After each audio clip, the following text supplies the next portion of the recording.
già stabilito il decreto per la redistribuzione delle deleghe.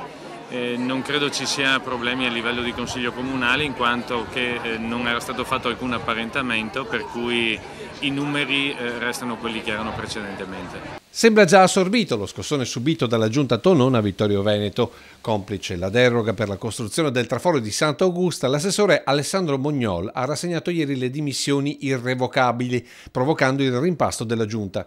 Così da oggi il vice sindaco Alessandro Turchetto prende anche la delega all'ambiente, mentre le politiche giovanili vanno a Barbara De Nardi, innovazione e informatizzazione a Giovanni Napol e i rapporti con l'Europa all'assessore Antonella Uliana. Un cambiamento che non impensierisce il sindaco.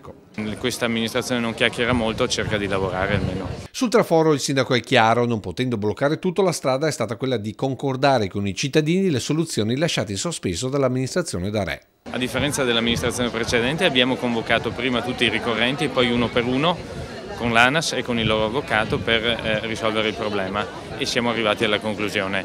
E quindi l'atteggiamento di questa amministrazione, come dicevo, è quella di prendere in mano i tanti problemi che ci sono e cercare di dare loro una soluzione senza avere la bacchetta magica. Cambiamenti in giunta che non favoriscono l'opposizione.